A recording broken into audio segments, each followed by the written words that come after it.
This episode is sponsored by Wintergreen. Wintergreen is a trusted brand in the world of endurance sport.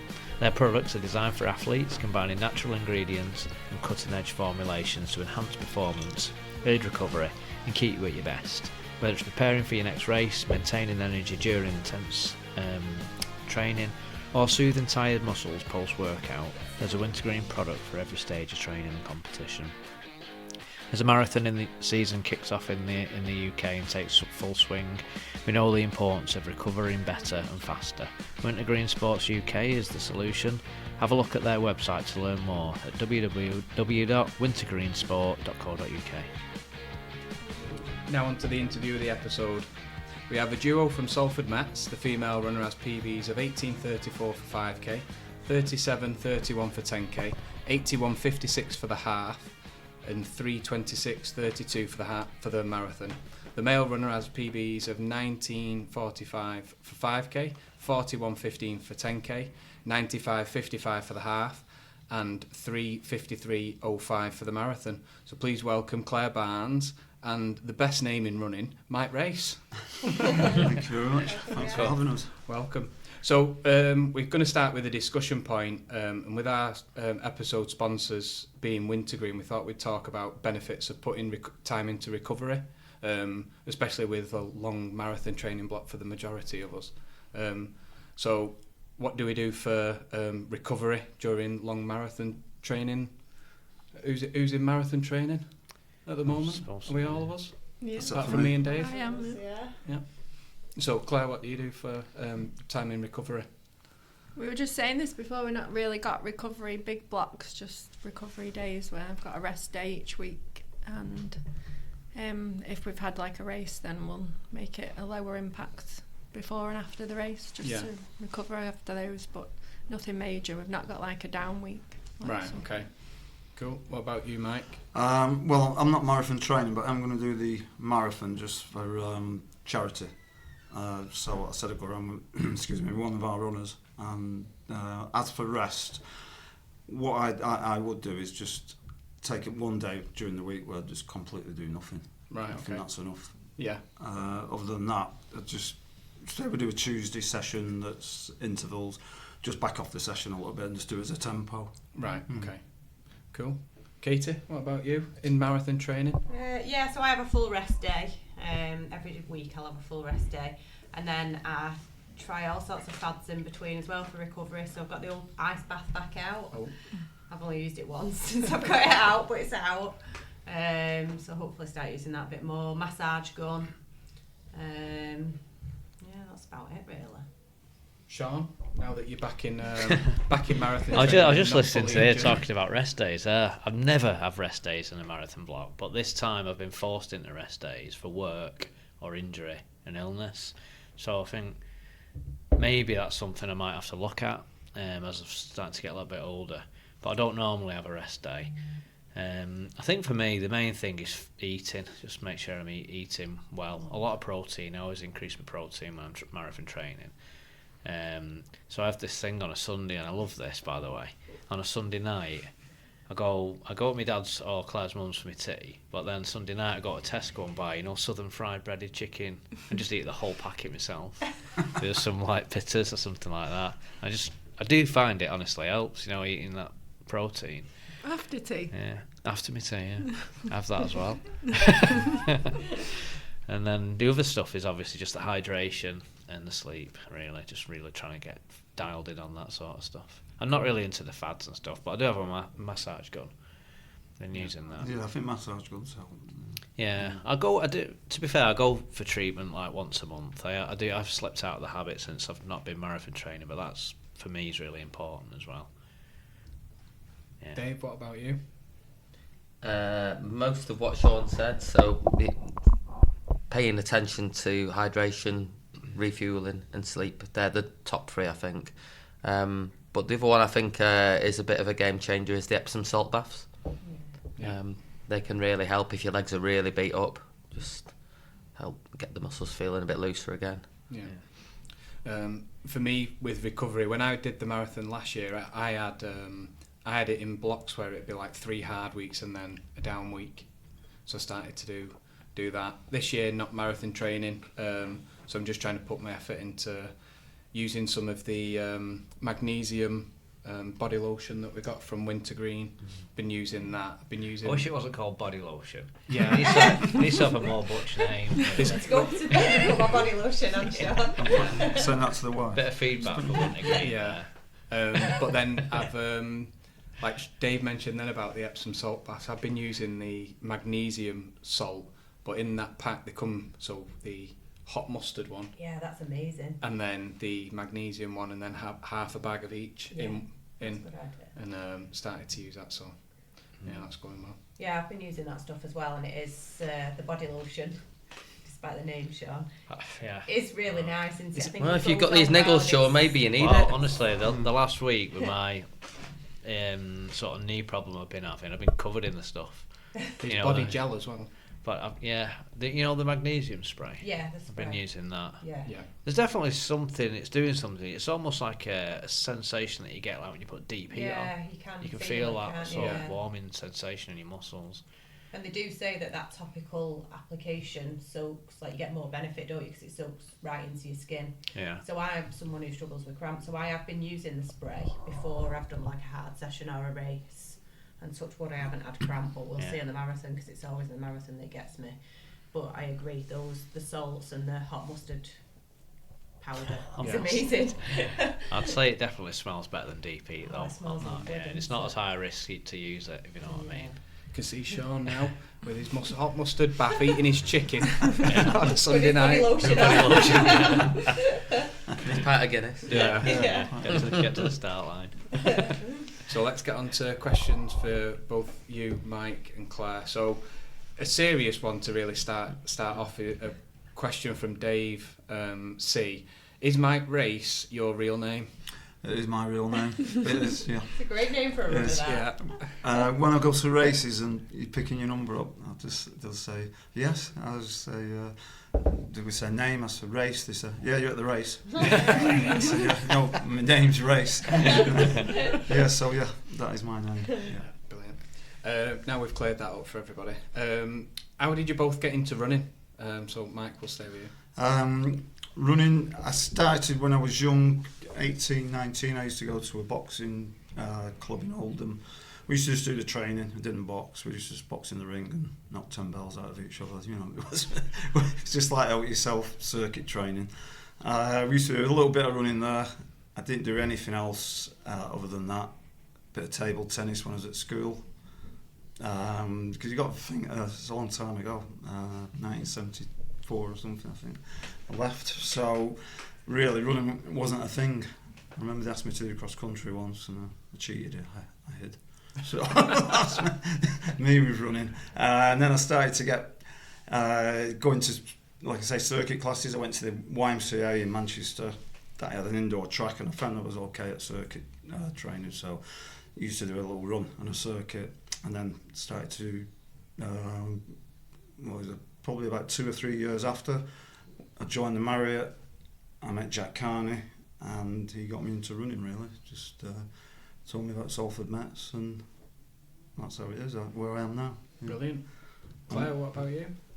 I was just thrown into it one school sports day, and then I came second, I remember, at the 1500, but not too far behind the leader who was actually running at a club. And then the PE teacher just said, you're actually okay at running considering you've never trained. And so I went home and said to my dad, I want to beat that girl that won, so can you find me a running club? So he found me Stockport Harriers, and then I just joined a group, and then it became my life really for quite a few years, training like 5 nights a week at the track, and then I kind of fell out of love with running while I had my kids and went to uni and things. And then more recently in COVID times, I discovered running again because my old running friend Emma Riley, she was going through breast cancer, and I could see on Facebook she was doing this run every day in January, and someone asked me to do a marathon. And I said no initially, and then I was on Facebook and I thought, do you know what, if Emma can run every day while she's got breast cancer, then I can do it. So I just signed up to this marathon and started running again, and that's how I came back into it. Cool. So, as a junior athlete, we're told that you were very successful as well. Is that right?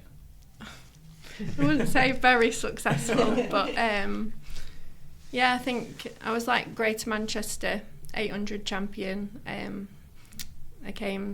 was silver medalist at the Northerns. I went to the English schools, came 6th at the 1500, the 3As. I was 5th at the 800. So I wasn't like a major medalist, but I did okay. I'd say that was quite I'd say successful. that's pretty good. So we see you both cross country quite regularly. Is this something that you both enjoy? And do you do both leagues? Do you do South East Lancs and Manchester League? I used to do both leagues, and then when they changed it to Steeton Park, out of protest, I thought I'm not doing it. I used to like it when they used to do all the different venues. I have hamstring issues so far. I don't want to keep doing that hill every week. When you've done the Manchester League one week and then that one. So I'm sticking with the Manchester League at the moment. I do love cross country. I don't know, it just toughens you up, really does. Yeah. Like yesterday, I've seen one of the pictures, all the guys around me all got vests. They've got 2 layers on. There's only me in a vest in one of the shots. And you just know when someone's, cross country runner or a good club runner. Yeah. It doesn't matter the weather, just wear your vest, and Yeah. I think it just really Exactly helps you. so. It does. It just really toughens you up cross country, and I think the camaraderie as well. Yeah. I like going for a Guinness after. It's like going on holiday. I'll take a bag with me to the Marriott. We all meet there, go back there, just have a couple of pints, change your clothes, everything. I just love cross country. Oh, good. And Claire, what about you? You a big fan? I really quite dislike cross country actually, but my kids were doing it at school, and I said if they do it for school and for the Mets, then so will I. So I thought I was just getting away with doing the 2 leagues, but then Mike put it as part of my training, and I was like, I don't have to do the Northerns, do it? And he's like, yep, you do. But it's because on our Saturday run, it'll say like tempo, so he's like, you might as well do a hard cross country as a tempo session. Yeah. It doesn't get much harder than running through the mud. So sticking with you, Claire, you went on to win the South East Lancs League this season. So how did that feel to take the victory, and were you expecting it? Definitely wasn't expecting it because K2K, the local legend, was running. Flying miles ahead of me. Don't worry about me. No, because I always listen to you and saying you win it, but because obviously I've moved clubs, it wasn't a league I've ever done before. So that first one just we set off together, didn't we?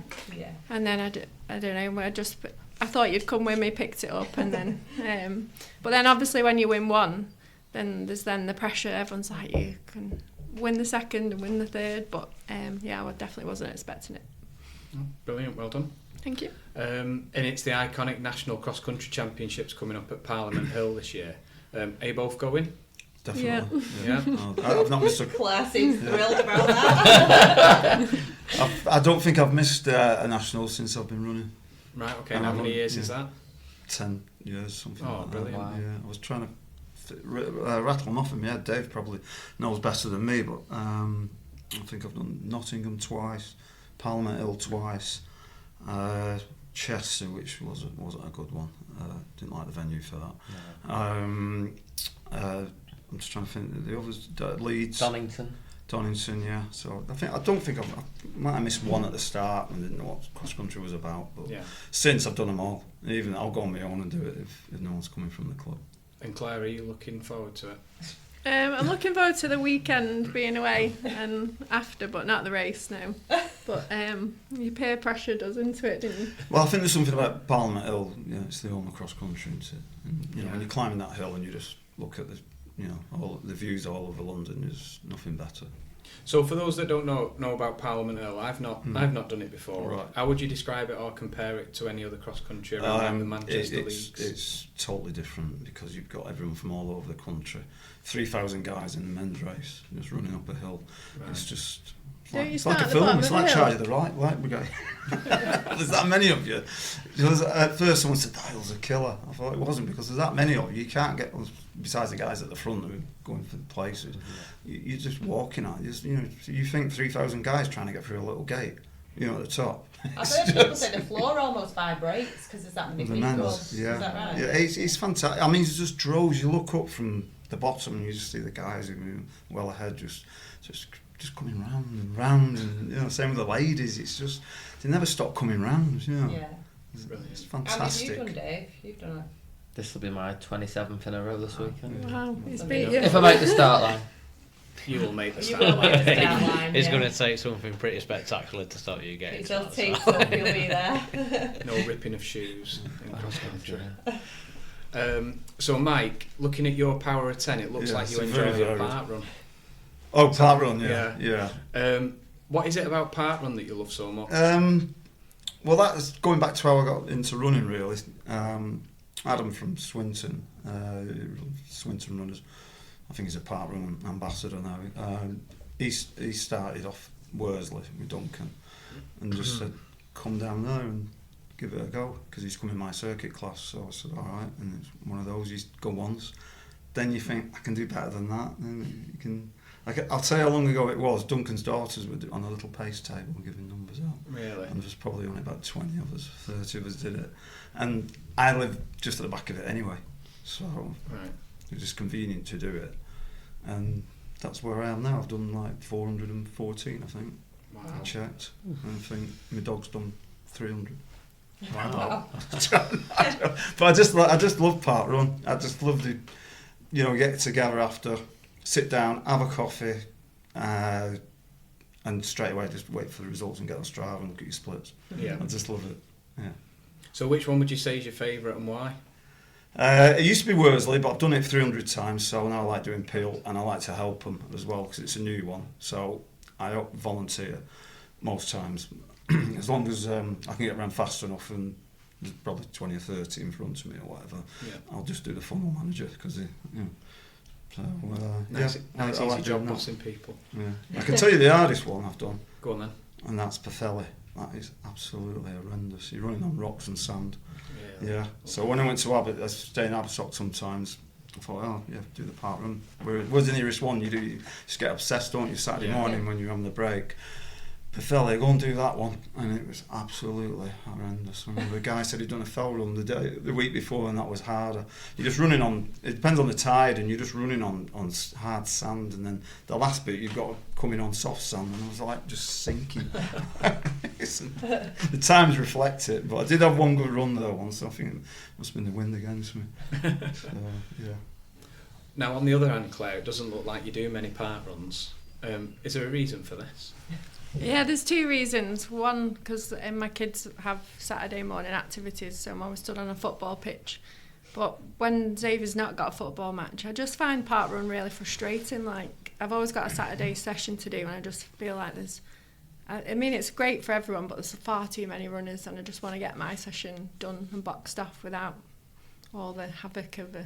You find a lot of top club runners that don't like they look down on Parkrun a bit, I think. Do you think? Yeah. We don't look definitely. down on it, but I just I get think some do, frustrated yeah. with the amount of Is that people. right? But, A lot of people do it more for the casual, don't they? Like Yeah. when you've got a family and you've got limited time and you need to get a session done, sometimes you need to just go, don't you? Whereas for me, Parkrun's a bit more of a social. Yeah. Like, Yeah, go I and just have a want to bit get of on a the chat canal and do it, yeah. Yeah, so if you're more in that get your head down zone, maybe. So away from Parkrun, what are both of your favourite distances and terrain to run? So Claire? I like 10k and halves on the road. Cool. 5 and 10Ks, trail run, as Sunday casual long run. Yeah. With my headphones on, yeah. Cool. That's all my questions, so I'll pass you over to Sean. Yeah, I've got some listener questions to start with. I got one from Dale on Instagram. Do you know who Dale is? He's my training partner. Yeah. He didn't have his second name, he just had his name. Yeah. So he's asked a question to both of you. So I'll start with you, Claire. What are their whys for running? So why do you run? Yeah, I think my main reason is like mental health, because I have like a really havoc lifestyle where I work, kids, lots of kids activities, so that's like my time in the day, and then I like to de-stress. The other thing is I'm very competitive, so like when I've been set a plan to do, I will do it, and we have such a great training group but it just like motivates me to keep going to training. Like our Thursday group, we just have a laugh, don't we? Yeah. And I love going really, so that's really why.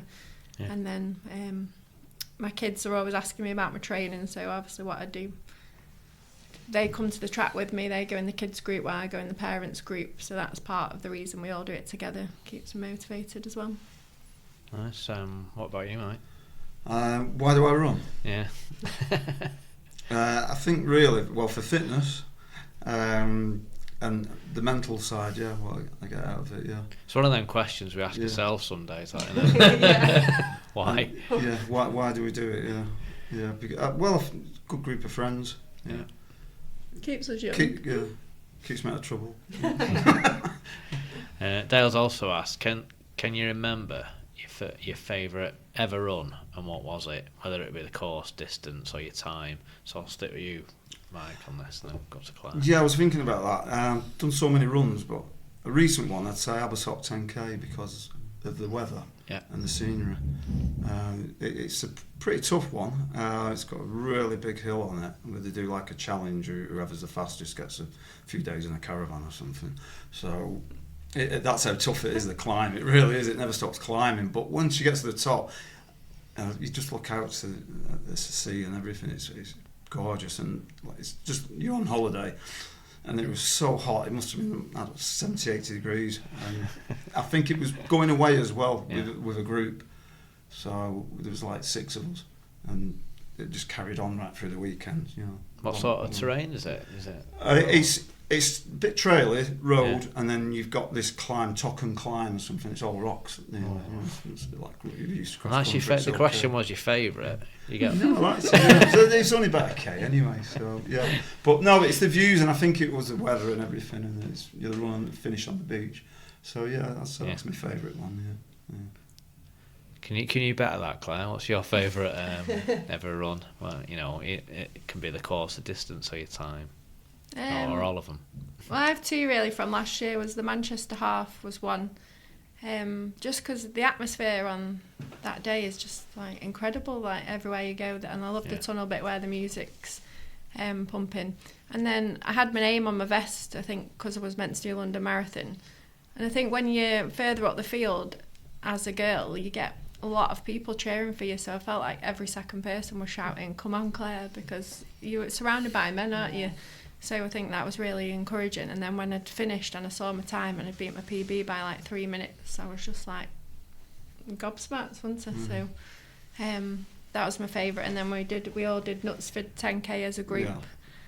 And I was shocked that I got a PB, and I literally waited for Mike to cross the finish line, didn't I? And then I dived on him. I was like, Mike, I've got a PB. And he was like... I just sprinted in to get someone, and I couldn't get my breath. So there's a picture of us literally jumping on him. He's got spit on his face. I'm like, the fastest K. Yeah. And we're like, well, we've got a PB. Meters, yeah, it was a good day. It was good though. Yeah, yeah, it was a good group, yeah. It's good because we used to go to races and there used to be only 2 or 3 of us, and now there's 10 or 12. Yeah. Like yesterday there was 12. You know, that's the difference. The Mets have moved on. Yeah. We got a question also, a couple of questions from Jack Carney. So he's asked, what's your favourite track session that you love to do? So Claire.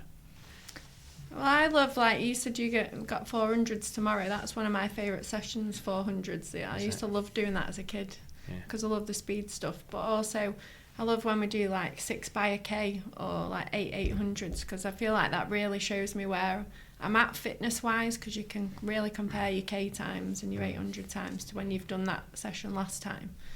They're quite tough sessions, but yeah, they're my favourite. What about yourself, mate? 60 metre dash when I used to do the sprinting. Yeah. That was a joke. It's not. It's just one to get over. I used to like Yasu's, the 800s, ages ago, and I think it's a great indicator of that. What's that again? Time.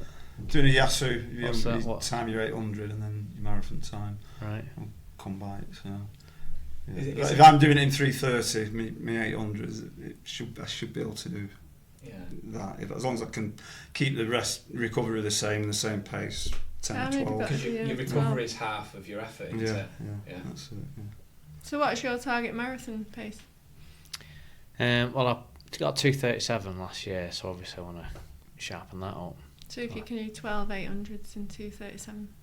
Yeah, I can do Off it. half the Oh, is that what they say? That's- Yeah, that's yeah, what the Yasso apparently, is yeah, on. it's like a key Yeah, marathon never knew session. that. I like it. Yeah, it's Yasso 800. I've heard it's of an it, old but I never one. knew what it It's was. good. Yeah. You're supposed to build it up though, so you're supposed to start with Yeah. 8 Yeah. and then go to 10, then to 12, Yeah. and then by the time Exactly, you yeah, get to 12, start a at few 8, yeah. weeks before. Yeah, yeah. We've The got 12 9 the on 12's a good Thursday, one. haven't we? 9 Yeah, 800. I'm just looking. We've got 800s next week. How many? 6. Give it a bash. 6 800s. Double that.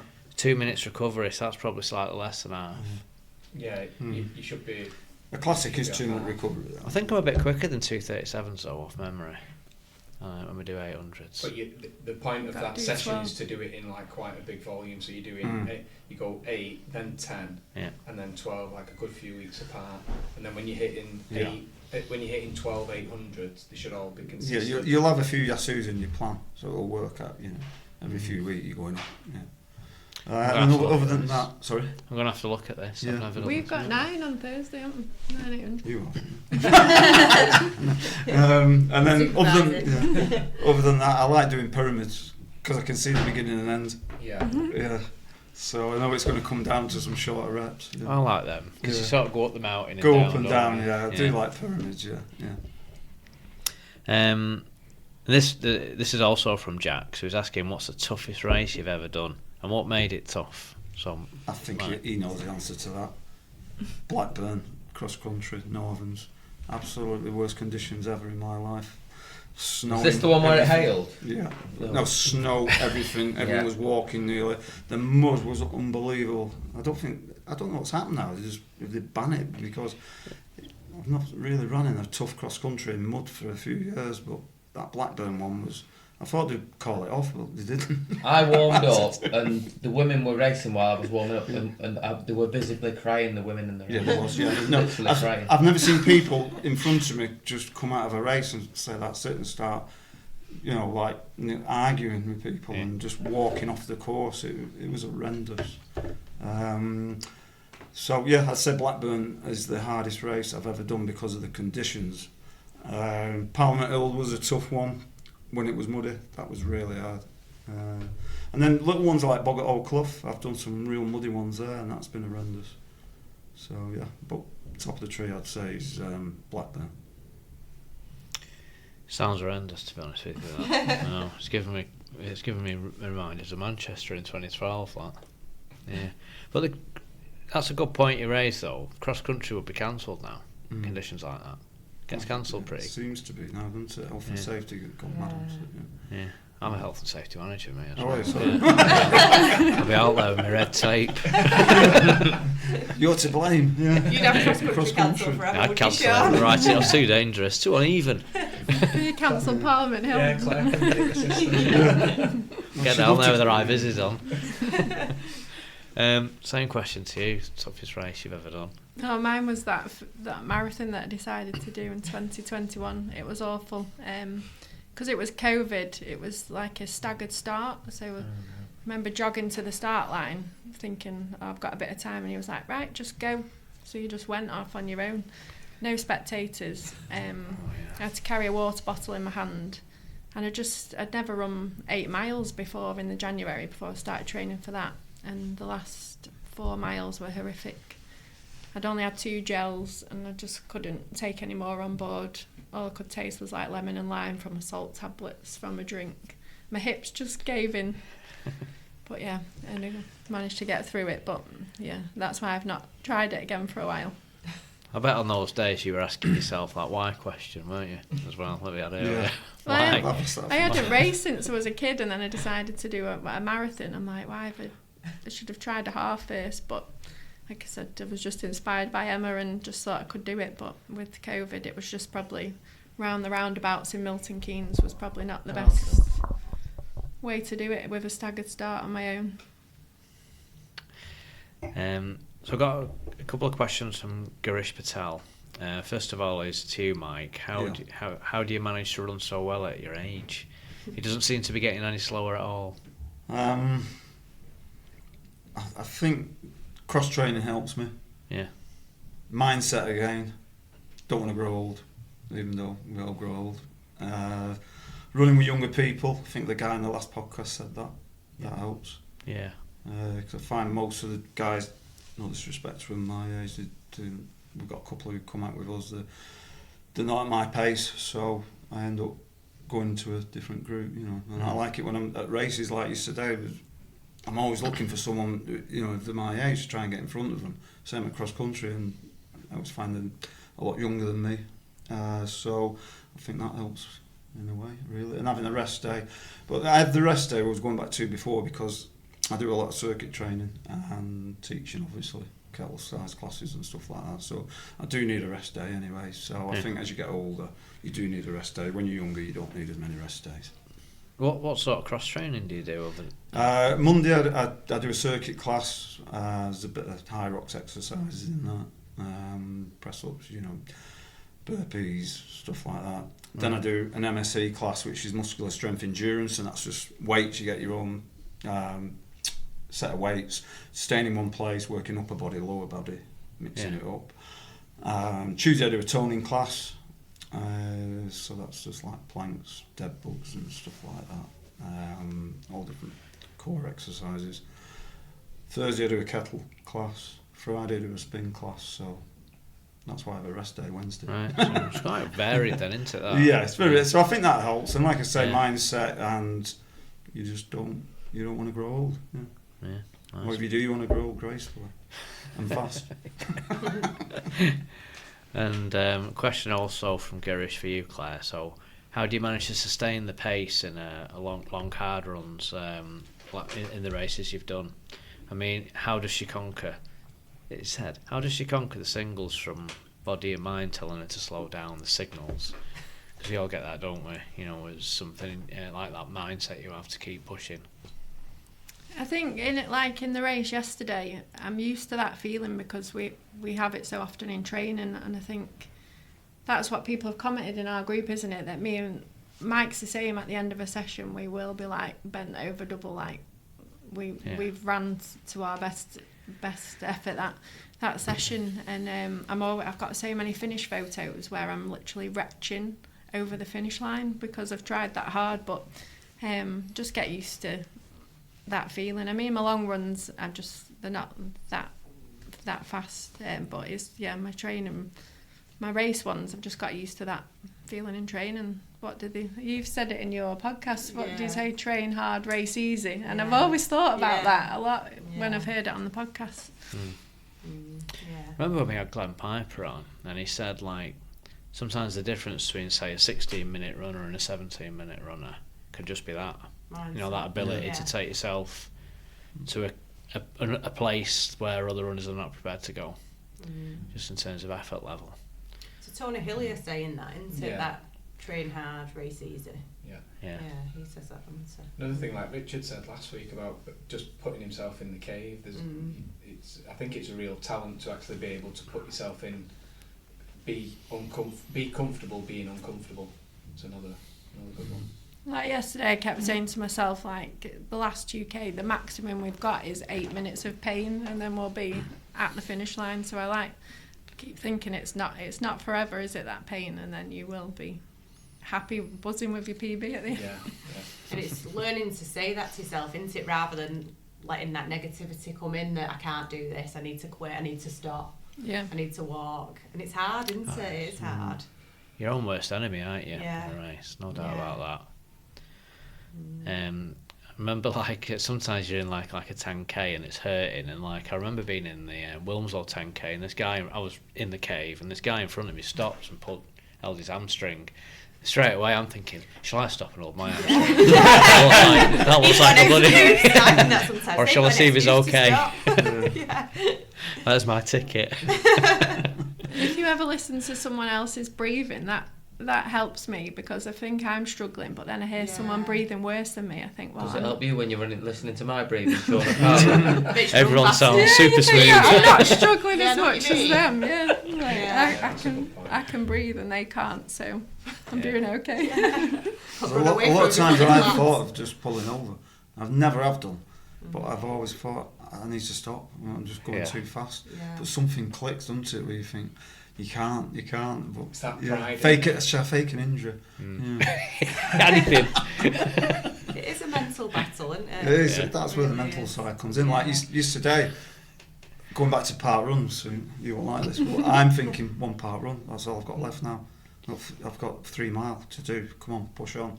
And my fastest splits was the last 3 miles. So, yeah.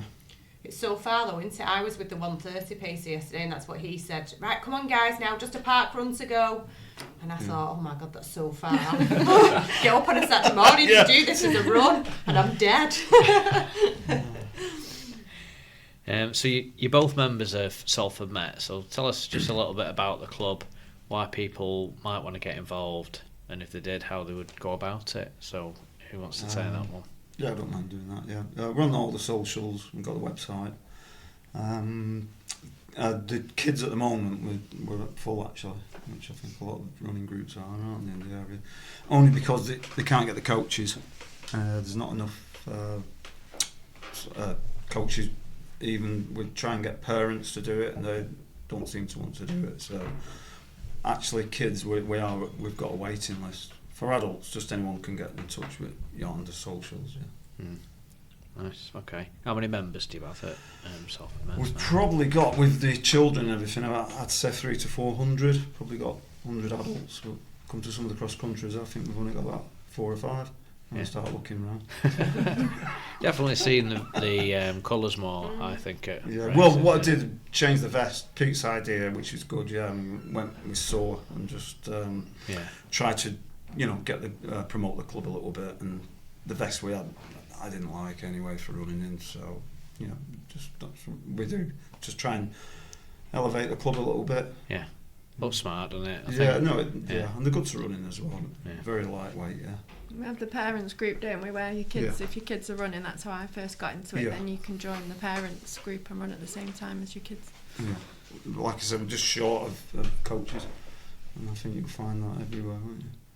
Yeah, and people just want to get involved. Do you just contact the website or through socials then? Yeah, just go on the website. A lot of his word of mouth. Something I was saying, I think Dale this week, he brought 2 kids down last week and they joined our track group, didn't they? One of them had done the 1:15 and he's not really into running, had he? I think abroad or something. He was on holiday and he was it 1:15 and 1:19 he threw out. So people, just word of mouth really, sometimes they don't want to come down and give it a go.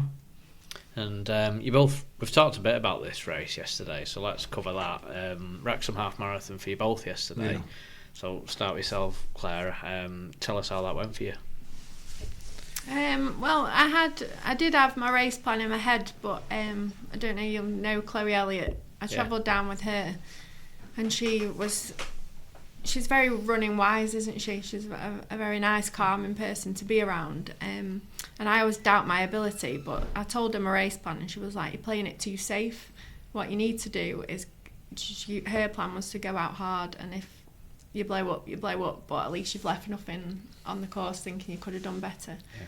So we set off, but I'd setting off with her, but she never looks at a watch, which I think is such a good thing to be able to do. I am obsessed with every K, like I'm going too fast, I'm going too slow. And I felt like we were going too fast, so I eased off a bit, and then at about 10K I caught back up to her, but she literally coached me through the entire second half of the run, saying, "Come on Claire, keep with me," and I would have slowed down at that point. And and then just we pushed on, and then there's that 10 to 11 miles we were saying is uphill, isn't it? So she was saying, don't worry on your watch that your time will drop off, we're going uphill, you'll get back into it. So that really helped me. And then we were with 2 lads that were going for they were going for 1:22, and I kept hearing the other guy say to the other guy, "We're on track for 1:22 here," and I'm thinking, 1:22, this is not within my doing. I'm like, gone too fast here. And they kept, every 500 metres he kept going, "Woo, woo." But I was like, take it. I thought, I'm just going to pretend like he's coaching me through this. So it was like taking the woo. Yeah. And then Chloe just told me to go. She said, when we go around the corner, you've been training on the track, so just go. So I was like, okay, and just went. And then just got 2-minute PB, which I was then shocked. But her tactic of that's not how I would have ran it, but just push, and we did push, and I could do it. So. And you actually got under 122, didn't you? Yeah, be 121.56. Yeah. Brilliant. Amazing. Yeah, I couldn't believe it. Yeah, amazing. Big PB that as well, 2 minutes, isn't it? Yeah, because the one out table was the 3-minute PB, so just took a lot of this. I think it's the field that helps, isn't it, as well? Yeah, it was good to be running with, like, you're getting a pack with them two guys. It was like the four of us pushing on together. As the coach, Mike, do you think that the players' training had indicated that sort of time? Yeah, definitely. You can see it. You can see it since she started doing this marathon block. She's really pushing on. Some really fantastic splits on you in the middle of long runs. Well, you keep saying to me flying, but as a runner, it's hard to see yourself, isn't it? When you I can look at it. Yeah. You're flying. I mean, that's what Strava's good for, isn't it? You can just see what you're running at and what you're capable of. It is a tough last 3 miles on that course as well, isn't it? That's what Chloe said to you there, is right. Yeah. I think. But if she hadn't said that, I would have, because that was the only time we hit 4 minutes for a K, and I was thinking, oh God, the pace has dropped. But her saying that's to be expected. We are going uphill. You'll go down in a minute, and I thought that really helped. But you sometimes need someone a bit calmer and wiser, don't you, to give you that advice, because. She's very calm and controlled, isn't she? Yeah. Chloe as a runner. She's very confident in her ability as well, isn't she? Which I would love to be, maybe as I get more experience. And what about yourself, Mike? How did you find it yesterday? I only do 5 and 10Ks lately because I have a lot of hamstring issues.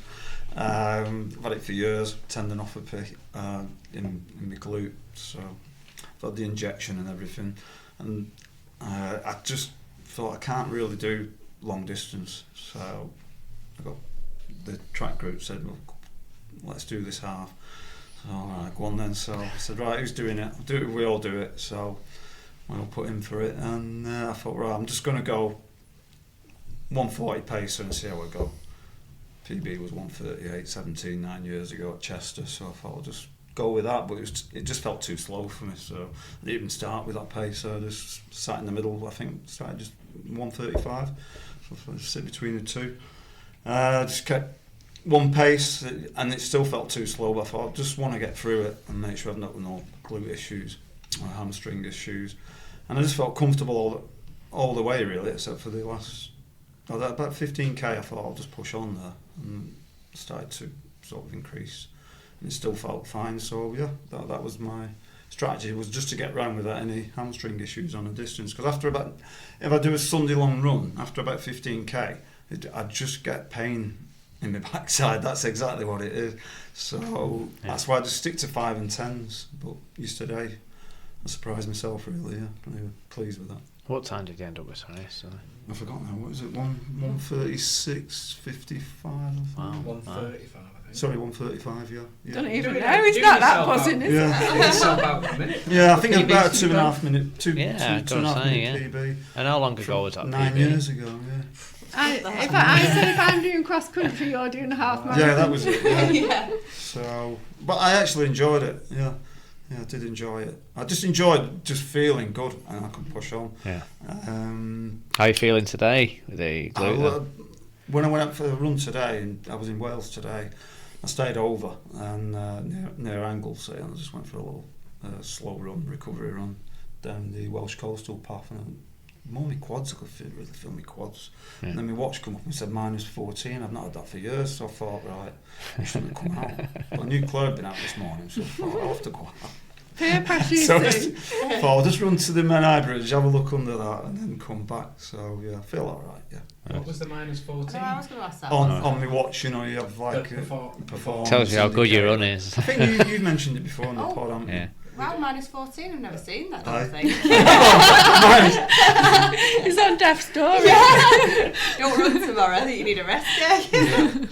I think it's comparing how good you were the day before, Mike. That's what it is. I mean, we know myself as just a bit of a guide into it, but they are right. Because my heart rate was Oh, high. go on, It's tell everything. him your fitness age. Oh, That's what you brag about. Oh, 20, but it's just it's just a bit of fun, isn't it? But I have a look at it. Yeah. Well, you're going to have a bit of soreness. You're in recovery. You ran a PB yesterday. So Yeah. You're going to get that, yeah. So. That, yeah. We answered it after you guys spoke. One podcast you were talking about that, the Village Bakery. Yeah. And I put it in the group. I was like, I've just heard this. Yeah, I actually missed Hale 10. I should have been doing Hale 10k because I did that last year. I enjoyed that, and then when I booked the half, I was committed. Then I said, "Oh, listen, I might have to go back to Hale 10k." And you can't so far. Yeah. I went to watch that yesterday. It looked like a really good event. Yeah, it was. I enjoyed it last year. Yeah, it's good. Good standard as well. Yeah, I like the Village Bakery race. It's a cracking course. Yeah. You can smell the bakery in the last bit, Yeah. can't you? Did he go for Welsh cakes or crumpets? Welsh I didn't for cakes. any. They were giving both to Yeah, they people. did, Oh, were they giving crumpets both? are- Yeah, I It's had normally 2 one or Welsh the other. cakes last night and a brew. That was great. All I We wanted got- was water at the end of that. Well, that's all my questions. Katie, over to you. Welcome both. So, a couple of questions for you initially, Mike. So, moving on to coaching specifically. Yeah. So, you've spoke a little bit about being part of the coaching team at Salford Mets. Yeah. So, how did you get into coaching, and what does it involve at Salford? Like, when do you coach? I got in Salford Mets coaching because we had a couple of adult coaches. And there wasn't really anything that suited me, so I just thought I'd just start my own group up. And using my personal training background, a lot of it is very similar. You know, Yeah. I think, well, this is beyond me. You know, intervals, this, that, and the other. And then I realised when I start reading into it, it's just the same. It's exactly the same. We do intervals, if you weight training, if you know, circuit training, periodisation, smart training, goals, everything. It's all the same. So I just put that into it and started learning things. Sat down with Jack. Jack's very knowledgeable, and just taking it from there, really. So, when was that? When did you first get into coaching? Probably about 5 years ago, something like that. Yeah. And how many nights do you coach then at Salford? Tuesday nights we do a run from the Marriott because it's a Marriott run actually, but we just invited all the Salford Mets to it. So don't tell managers, yeah, they think they're all members, but no, they don't mind. And then Thursday at the track. That's probably it. This is a Tuesday-Thursday session, really. Yeah. Tuesday tempo run out from the Marriott, and Thursday on the track. And you coach adults and children as well? I don't coach. The only children I coach at the moment, a little girl called Amelia. I did coach Beatrix, but she's moved to Sale now because she's too fast. Okay. And what is it that you particularly enjoy about coaching? I enjoy seeing people who've not really running their lives and come down, give it a go, and they might start off, you know, running 10-minute miles, and then you just see the progress, and and then the next thing you know, they're flying past you, and you think, well, yeah, they've passed me for a start. They're behind me, they're with me. Then when they go past me, I know, yeah, that satisfaction, seeing what they've achieved, you know, and times they've achieved. And you can tell that you're into coaching because you know your athletes' PBs, but you don't know your own, do you? Exactly. You're more interested in the others, so that tells you Interested everything. in me now, yeah. Okay, and then we've got it's more of a comment. This, not a question, but Sally. Yeah. Is that a daughter, Beatrice? Yeah, Beatrix. So she says, Mike's trained my daughter. She call her B. Yeah. Since she was 8, she's still only 13, but a fantastic little runner. Mike's been a sanctuary for B, who has always got an extremely driven mindset that's sometimes difficult for us as parents to understand, but Mike completely gets her. He knows when she can push herself and when she's tired and needs to rest. Yeah. But he definitely wouldn't be the little athlete she is without Mike and Nova. Yeah, that's nice of her, yeah. It's lovely. Nice. Yeah. That's it. And is Nova the dog? Nova's the dog, yeah. Because that started in lockdown. So as I said, I don't coach children, and I got asked by Sally, because I knew her from the gym and a family friend, because children couldn't exercise, could they? And when you could do the one-on-one in the COVID rules, when they relaxed the rules a bit, I started just going out with Beatrix on the loop line. Fortunately in Worsley we were blessed with the loop line and the canal. So it started from there really, and just didn't realise how fast she was. Yeah, she started running with me, and then eventually, I had to get a bike in the end and just keep with her. So we've mentioned on the race reviews a few times she's always up there in the cross country. Yeah, well, she's won the Manchester, the Greater Manchester Championship. She won that, didn't she? She's, I think she's top. She would have been top in the Manchester League, but she's missed the last one. But she's usually at the top. Yeah, and she's won the schools like 2 years in a row. So yeah. Oh, it's nice to know you've and when she goes to all the nationals and that, and against all the other top runners in the country, she's probably, I think it was like 20th last year in the cross country, and she'll probably do better than that because I think she was a year behind anyway. Yeah. But yeah, she's been great, and she loves my dog. Yeah. Oh, brilliant. And Andy Stunnell has said, what do you find the most challenging part of being a coach, and what's the most satisfying? The most challenging is getting people to listen. They don't listen, and they want everything doing for them, and I won't do that. I'll tell them something and let them guess, even if it's to do with exercise or an energy system. I'll just test them and just let them go away and think about it themselves, because most athletes, I don't know, they just want you to tell them everything. Well, I want them to find out. Yeah. So. And Claire, Andy has asked for you, what advice would you give to any aspiring runners who are just starting out? Just to trust the process, really. Like when you first start, it does feel really difficult, but I always feel like you get out what you put in with running, so the more time you put in, you do get the fitness benefits. And join a group, really, that was what changed it for me. It made training much more enjoyable and much more structured, to have someone to meet and structured session to follow. Yeah. So tell us a little bit about your athlete coaching relationship together then. What does it look like in practice, and how does it actually work? So Mike's talking about me then when he says, do you like to be... he says he spoon feeds me because... No, well, some people are coach dependent and some you what can give says someone on a plan and just go away dependent. and work out themselves. Like for instance, Claire at Christmas, see after Christmas, she said, no, I need a plan. So I had to, go down and think of some things and write something. I said, well, there you go. She's right, that's it. I need something to look at and to tick a box. So some people are like that. Yeah. Well, Jack gives us the plans, and that's what I've always followed. But then when I joined your group, I just started speaking to you a bit more, and you were interested in my splits. Well, yeah, but as soon as you showed a bit of interest, I was like, well, what shall I do tomorrow? Why are we doing this? Why are we doing this? So is Jack another coach? Yeah, he's the head coach. He'll write all the plans out. Right. I'll sit with him. Me and Jack have a coffee every morning at the Marriott. And we'll sit down, we'll talk about running, or what's gone on, what we're doing for the Mets. Sit down with a plan. He'll show us a plan, and then I'll try and discuss with him if it needs tweaking, or I think certain athletes he doesn't know about what we should be doing. Jack does a lot with our technique, and he started doing some plyometrics with us on a Thursday. Yeah. That's good. And you've got your marathon plan, Claire, now that you've kind of put together. Yeah. Is it kind of set out for the full block, or is it like week by week or 2 weekly that you get that? So Jack gave us a 12-week plan, but then said I didn't want to just follow a 12-week plan, so we said do the first 5 weeks for the half, didn't he? And then we're going back now. But you work it in cycles, don't you? He gave us all a generic plan but your target race time. So like if I'm following the sub 3, then with the target for your tempo, the track sessions. But then because you've codependent to Mike, you sit down with me, don't you, after a strength session every week or 2 weeks, and we go through it and tailor it to me. So I have got the full thing, but then each 2 weeks we tailor it to what I've got on and my paces. Right. See if she's happy with the pace, what she's doing, and whatever it was she's done in that. Or if we've got a race, we switch days round, don't we? Yeah, switch it around. Yeah.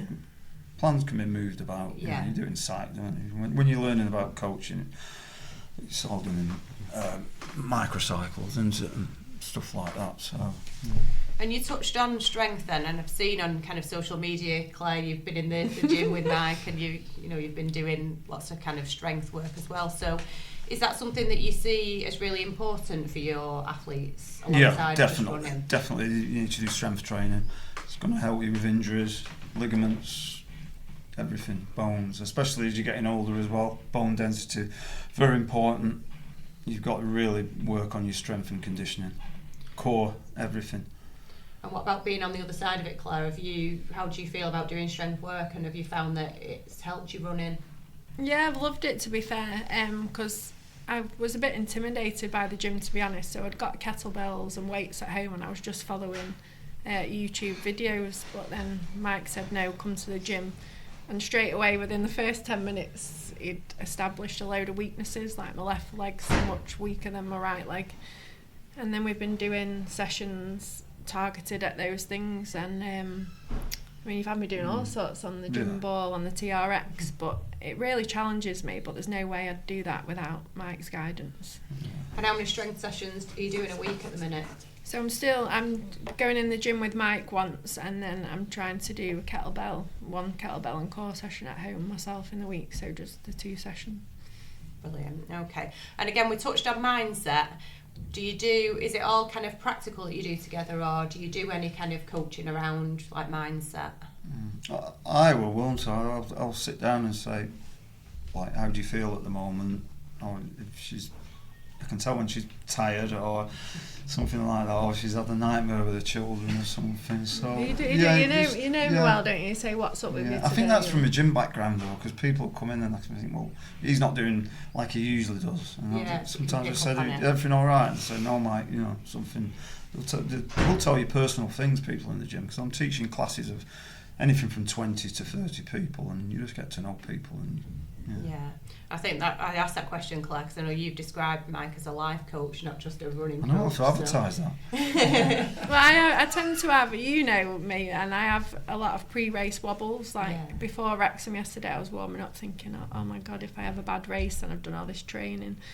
But you'll just say, won't you, just stay calm, and then you tell me people to, like, you're very wise with the different runners, and just stay near this runner or stay near that, and you'll know if you're doing well if you're near this person. And it just really helped me.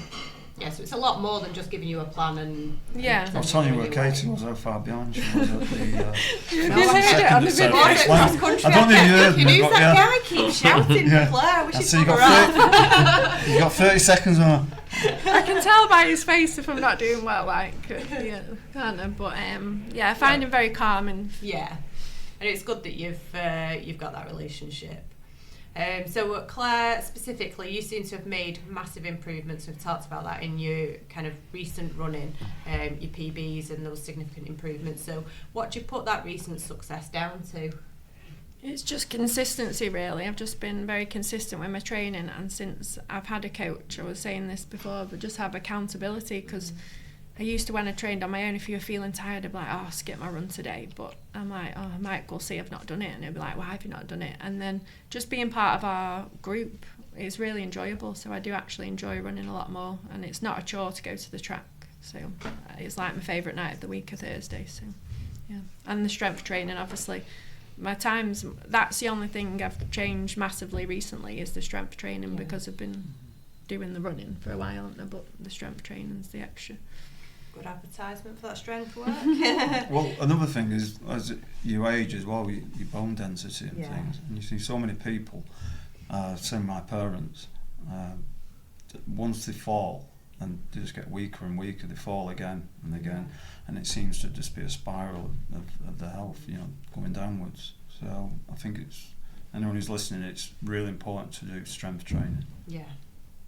Brilliant. Well, that's all my questions. So thank you both. It's lovely to thank you very nice much. Relationship you've got together. So I'll hand over to Dave. Thank you, Katie. Okay, so I'm going to start by asking you about your dogs. Right. So you both seem to enjoy getting out with your dogs. Yeah. So tell us what it is about this that you and your dogs like. Running with my dog started when the wife started working Saturday mornings. So I used to just do Parkrun on my own, and I'd come back and had to walk the dog, and I thought, it's a no-brainer, I might as well take him with me. And that's how it started. And the bond of just running with the dog is just absolutely, you can't, if you're not a dog owner, you won't know, but it's fantastic. And he's not a dog that was wild, he knows how to run. He's an athlete. He runs, he'll pull on the first bit, and then he's at the side of me, and he just knows how to take over people, just gradually moves to the side, pulls in front, and he just loves it. And at the start, he's a bit annoying. He's screaming to go, but once he gets into his after the first K, he's nice and settled. Just loves it. Which parkrun do you tend to do out of interest with your dog the most? Peel. Yeah, it was Worsley, but the thing with Worsley, you get cyclists coming the opposite way. That's another reason I went to Peel, is because it's just a 2-lapper, and you don't really get other people coming at you. Yeah, it's a bit wider, the paths, isn't it? Yeah, I think they get up a bit later though as well. So. Yeah. It's expensive. Yeah. And you, Claire? Yeah, I just love running with my dog's called Luther, but I had to train him up to become my pace. He was very much a 5-minute K dog with my husband, and then just started taking him on runs. But his favourite thing is a session. So when we do a speed session, he's just next to me off the lead, and I say, Luther, let's go. And like, we'll pick up the pace, and he loves that. And then he'll jog for the recovery, and then off he'll go. It just makes me feel like I'm not actually doing it on my own. I have got a little buddy. He should do the marathon, actually. You'd probably get a sub-3. Should do that. What dogs have you got? Labradoodle, mine is. Yeah, mine's a Springer, so he likes to exercise. It was a Springer poo. He's a mix, yeah. Callum wants dog chat now, don't you? Yeah. I've got a cocker. Cocker, right. The Springers are just a bit more athletic, they like a bit more exercise. She's dead small, my dog. She's Right. rapid though. Yeah, he just loves it. They get upset though, like when it's track night and I get my running stuff, he thinks he's coming, and then when I go without him, he's like crying at the door. And it's really... Dog lovers wouldn't know. And Claire, as well as your dog, you get out regularly and run with your children. Have they picked up your enthusiasm of love of running, would you say? Yeah, they both. Well, I've got my 2 kids, Xavier and Zori Jane. Promise to give them a shout out. And then I've got 2 step children, Sian and Zumi. Xavier and Zori love it at the track. Yeah, they've my little girl especially. She seems to have that more competitive nature where Xavier will just trot along, but he knows it's good for his football fitness. And then the other 2 we've just got into running, and they've really seen that their fitness has improved, and they're really starting to like it. Did you say they're members of Salford Mets themselves? Yeah. Brilliant. Xavier and Zora, yeah, they train. Well, I train in the parents group on a Monday, and they love it. The coaches are really good with them. Cross country. Yeah, and I tend to run it with them next to them, shouting. So they don't stop, because Xavier walked up the hill once and I was like, no, don't stop. And I'm like, you've only got to do it once, I've got to do it 3 times. Keeps him going. So. And Mike, is that your daughter that we see running some park runs with you? And does she share your love too? That's Beatrix, that. With the blonde hair. Ah, right. I thought that after when I was reading the question before. I thought it's a great compliment though. A lot of people say, "Is that your daughter?" I could be a granddad, so yeah, I'll take that. Yeah, but that's Beatrix. She's at the front and just nods, yeah, and then I said, "Right, just wait for me at the end." And 9 times out of 10, she's first lady. Yeah. And we have to ask all our guests about food and running fuel. So do you both follow a strict diet, or do you have any particular rituals around food when it comes to training and racing? I'm very good on food. Because I used to do bodybuilding, so I was really strict years ago. I think running is not half as strict as bodybuilding. And a lot of stuff you see now for runners has come from the bodybuilding world. Like I heard you talking about creatine on the last podcast and stuff. Yeah. Which I wouldn't advocate that for ladies anyway. No. I don't know any ladies that want to put weight on, and that puts water in your muscles, and get on the scales, you'll know about it. Yeah. What would be your go-to meal pre-race? Pre-race yesterday, I bought a small porridge. I normally just make my own porridge, but just because we were staying in Wales, I just had a little porridge pot, and I put some Manuka honey in, and I had a little Marks and Spencer's protein pancake and some bicarbonate, some bicarb. Seems to be working for me at the moment. I don't know if it's a placebo or not, but. And afterwards? Afterwards, I always have a cappuccino and a bit of chocolate. That's all I need. I don't need a meal or anything till later in the evening. That's all I need. I don't need protein. All I need is top the glycogen store up. Bang! You can't beat something like a chopped milk and a bit of chocolate or something like that. That's all you need. Yeah. And Claire, for you, before and after yesterday? Before I always go for convenience because I'm always in a rush with the kids. So I always have the protein porridge pots, and I always have a toasted fruit bagel before a race. Got a few same bagels, haven't we? I really like them fruit ones. quick digestion bagel, so yeah, it's good. Yeah. And what about afterwards for you? Well, yesterday I had 2 Welsh cakes. The organisers? Yeah. But I tend to like pizza after. Yeah. Before and after, actually. I always have pizza the night before. I know people say pasta, but I just like pizza. Yeah, I'm with you on that one. Okay, so what are your views on supplements? We did briefly touch on this just a moment ago, Mike. What are your views on supplements, and do either of you use or recommend any particular supplements?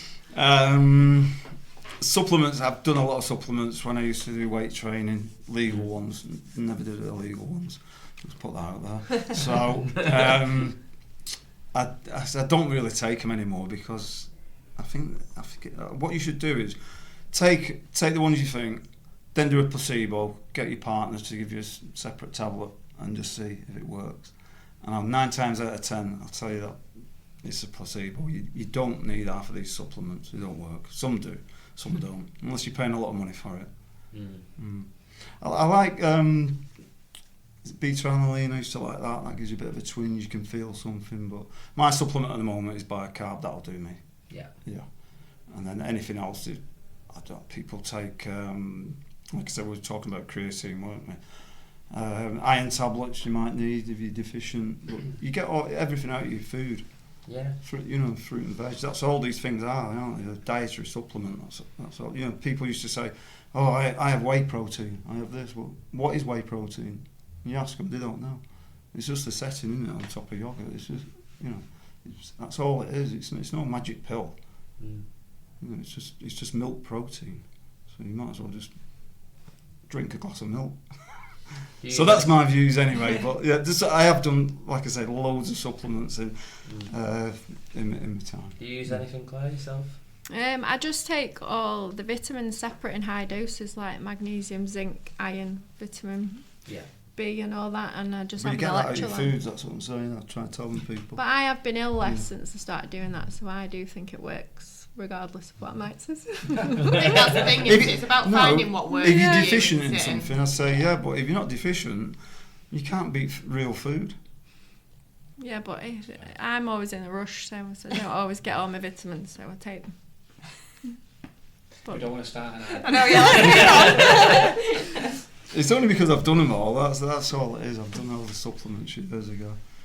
I used to have one when I was weight training. Tribulus. Have you heard of that? No. They call it the nickname horny goatweed. Because it's testosterone booster, but it's legal and everything. And then my wife said, "You start arguing when you have that." So that's not happening anymore. But it's just all the supplements you can think of. They all come back around, and from the bodybuilding world to the running world now. All these supplements you take have been taken in the bodybuilding world for years. So nothing's new. So we'll move on to the next question, which is, what do you both consider to be your best running achievements to date? Mine was yesterday. there you go. It's still buzzing. Yeah. Not my actual running achievement. I was seeing Beatrix. It's not me, but it was Beatrix running. She had to go for the record of the under 10s Parkrun record and beat this girl in Ireland by a few seconds. And she went to Stretford Parkrun, and I got Kevin to pace her, Kevin Waterhouse, Salford areas. He used to run for us, and she got the PB by about, I think she got 18:20, and she was 10.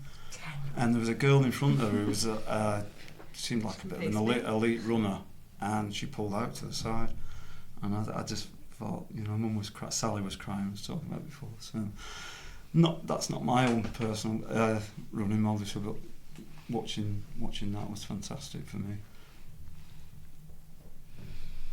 Brilliant, yeah. Well, Kev, who was pacing, he does a bit of training with me and Sean. He's very, very reliable pacer, I think. Kev Waterhouse. Yeah, he is.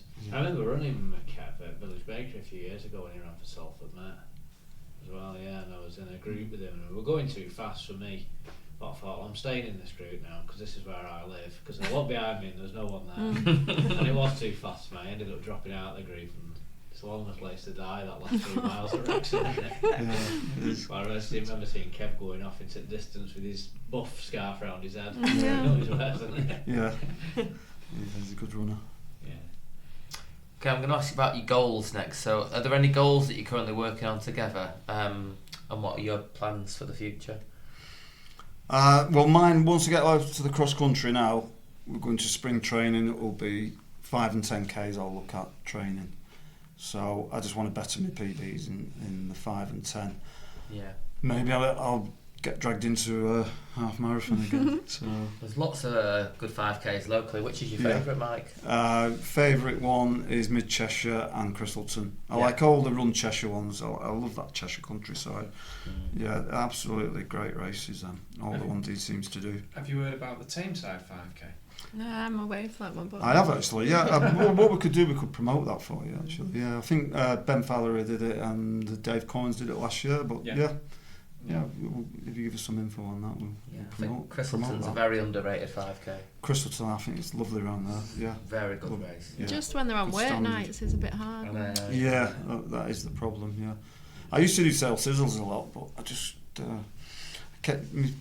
time just kept sticking, so I thought, I need to move on and do something else instead of keep doing the things, year in, year out. So Pete Brown told us about Crystalton, did that one, and then obviously Mid Cheshire one.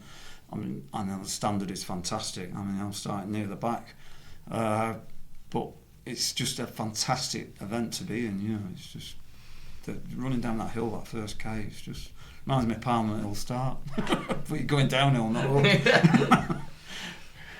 Claire, goals that you're working on? Main one is the London Marathon. Aiming for a sub 3, aren't we? And then I've set goals for the 5K, 10K and the half, but I actually achieved my half one yesterday, a bit earlier than I thought. So the way she's running at the moment, the sub 3 will be there. Yeah. I'd be looking more at 2:55. But we'll see. The marathon's a long way and a lot can go wrong, that's how I see it.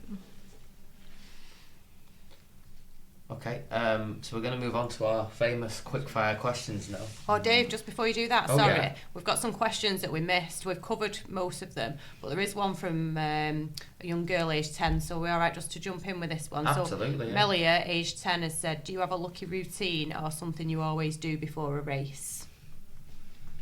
A good warm-up.